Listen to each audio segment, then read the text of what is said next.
Well, hello there. You're in Bio 211, and this is Chapter 4. And what we're trying to do is focus you on the important ideas inside each of the remaining chapters of the semester.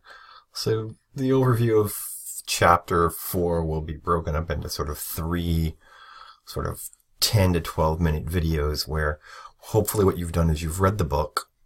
Now you're coming to listen to this stuff, and you're going to see that the notes are sort of scaled down in these presentations. And the idea, of course, is I need you to make sure you understand why you're learning the material you're learning.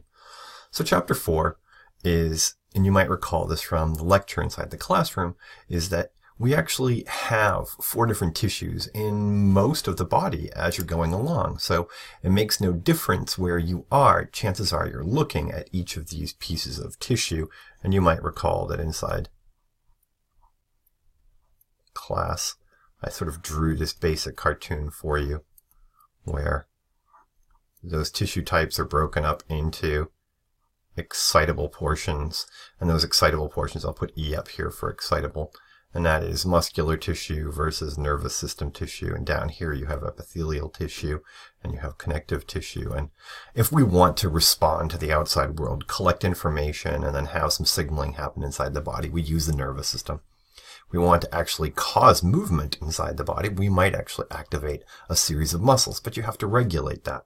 Likewise, if we want to actually have tissue that interacts with both the outside world and the inside world, we need to create and understand the different types of epithelia. And this actually says CT, so I'll draw that underneath here better for you. And what you can actually see here is that connective tissue is literally connecting different parts of the body together.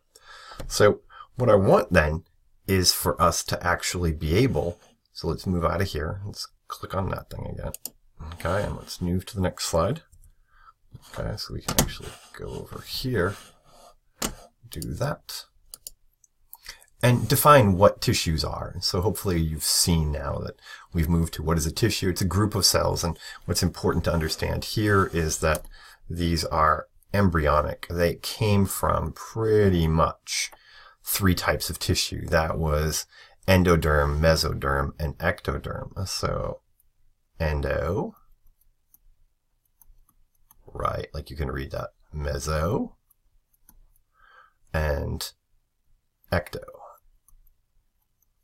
And let me simplify this for you. When you actually get into this, you're going to find, at least in AMP1, nervous system, mesoderm, connective tissue and muscle, and endoderm is going to be epithelial tissue. And we're lying to you today. Okay, because when you get into AMP2, you're going to learn that, in fact, that actually wasn't the case. Oh, notice how it just all disappeared. What I want you to understand is that you actually have different types, and they carry out specialized functions. You actually have hard connective tissues. You have semisolids, which are your adipose tissues or your fats, and your liquid, which is your blood.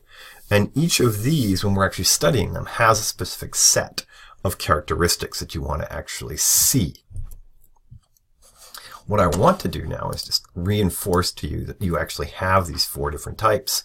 Pretty much nothing different than I've already said to you. Epithelia is going to cover and line the hollow organs of your body, cavities, ducts, and form glands. Remember, the tips of your lips to the bottom of your little puckered buttholes. You have epithelial tissue, both inside and out. Connective, we're going to allow for this sort of support and binding of organs together. It also stores energy and provides immunity. You'll see how that works in AMP2 primarily. Muscular, we spend most of chapter 10 and 11 making sure you understand that a physical force is required to actually move materials through your body. And in the process, it actually generates heat. And then finally, we actually have to have the ability to detect and respond to changes using the nervous system. And if you remember back to chapter 1, what we had here was this idea that you have reflex systems. And if you can understand the concept of the reflex system, you'll be able to understand what's going on inside the nervous system. So remember a moment ago I told you that there are 3 different tissue types, ectoderm, mesoderm, and endoderm. Epithelial tissues are going to develop from all 3. Primarily when we speak about them, we teach them to you in AMP1 as though they're developing from endoderm. All connective tissue and muscle tissue is going to derive from mesoderm. That's no different than I told you a moment ago. And then nervous tissue is going to develop from that ectoderm. So this is pretty much a little bit of memorizing. So in terms of as we look through all of the ectodermal tissues inside the body, in AMP1, we just simply say they come from nervous system. So from this day forward, what you're thinking is every time you see a neuron, you know what tissue it derived from. We're thinking about how it is now that cells actually have to be held together. We're taking this sort of fantastic leap. And what I want you to do, really what I want you to do is pay attention to this cartoon so you can actually see what's going on here at each of these drawings, right? Each of these drawings is being made up of specific types of tissue. And what I mean by that is there are specific types of proteins that are holding the different joints, if you will, or junctions on a cell itself. And, you go through these alphabetically, and you can see here's the tight junctions and adherence junctions and desmosome and hemidesmosome and gap junction. And when you read closely inside your textbook, you're going to see tight junctions are these little rivets that don't allow water to pass between cells. So right here is one cell here. There's another cell there. There's nothing that allows water through here. With time, if you're dead, these things disappear, and that's why bodies bloat. Adherence junctions use a specific glycoprotein, and that glycoprotein is cadherin. I just told you something important. I told you that if you see the word cadherin, chances are it's a glycoprotein, and that glycoprotein is being used inside this adherens belt. It can get confusing, though, because this adherens belt is made up of the protein actin, whereas down here in our desmosome, in a slightly different location, notice the adherens belt is upper part of the cell. Desmosome is here in the middle part of the cell, and you can see here that you actually use those cadherins, but we're going to attach those to intermediate filaments. Do you remember way back when I drew a picture of the cell and I said intermediate filaments are these locations that hold on to pieces inside the cell? Today you're learning that those glycoproteins are actually attached to one another, okay? And they actually hold materials inside of the adjacent cells together, okay? Meaning something inside this cell is being held on to by the individual proteins here that are keratin, okay? We compare it to what you see here for the desmosome and the hemidesmosome. Notice that the hemidesmosome is only found on the basal surface of the cell. You can see it's attaching to the basement membrane, and what it's doing is it's making now its own new type of glycoprotein, and that glycoprotein is called an integrin, and that integrin now moves into that space. So it acts as an anchor. So in this case, the hemidesmosome would only be found in this location of the cell, and it would use the keratin-based proteins to hold materials inside the cell, but it uses now that integrin to hold on to the basement membrane. Our last cell type, meaning cell junction type that we can see in cells, are these structures that are called gap junctions. And these gap junctions hold cells and allow materials to actually pass between them. So think of it as two rivets that are aligned, and now you've created a channel. And those channels are put together by a protein that are called connexins. So anytime you hear the word connexin, you know it's a protein, you know it's allowed to form these gap junctions, and these gap junctions are going to allow ions to pass between them. So how do we use these? Primarily, epithelial cells are going to be where we see most of these. And that's not actually going to always be the case. You're going to see that gap junctions will be found in specified locations inside cells. But to introduce them, we have three major functions.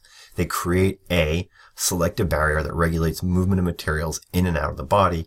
Epithelial cells create secretory surfaces that release products either onto a free surface or into the circulatory system.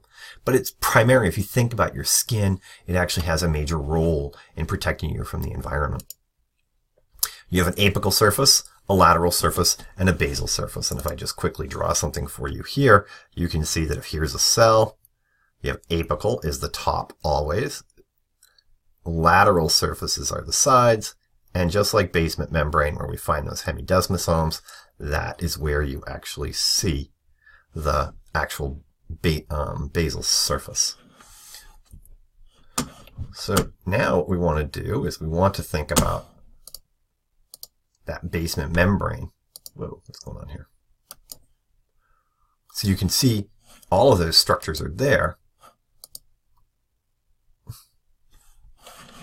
Technical difficulties, give me a moment.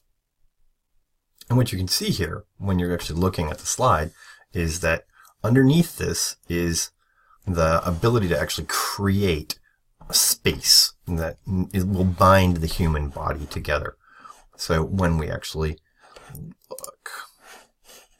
Now, to add to the complexity, we need to understand that basement membrane actually has 2 layers to it. And you'll see when I pull up a picture in a moment, you'll have a basal lamina, reticular lamina.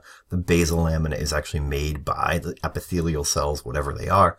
And the reticular lamina is made by connective tissue. Cells would be below that. If you think about when I had you guys draw, epidermis sits on top of the dermis. The cells inside of the dermis make that reticular lamina.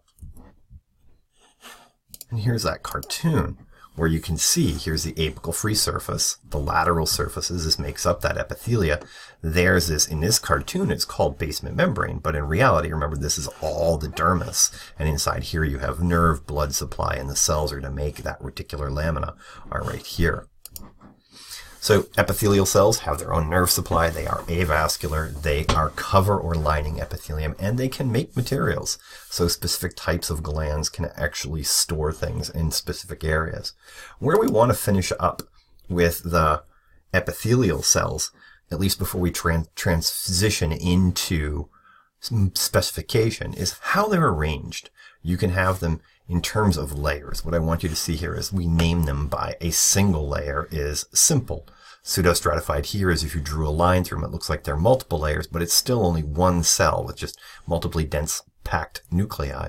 But stratified cells are when they're layered on top of one another, and in this case, these would be stratified cuboidal because it's the uppermost layer of cells that defines what it is. Its shape, of course, is squamous, cuboidal, or columnar, and what Mother Nature does is she just modifies these as we go along. You can see here we actually have that listing, the simple definition, pseudostratified, stratified, columnar, and what we want to do is we want to say to ourselves, how can we actually use this? If we have squamous or cuboidal, how can we actually use them inside the body? Rapid material, meaning absorption of material, will be used by squamous cells. Secretion or absorption may be used by cuboidal. And when we think about, say, columnar or transitional are the fancy ones. We'll think about those when we actually get to different parts of the body. These are taller, they're for secretion and absorption, but here are transitional cells, they are cells that actually have to stretch. So we'll pause here, we'll start another section in a couple of minutes, and hopefully you've read closely enough to pay attention to some of the things I've been stressing for you here.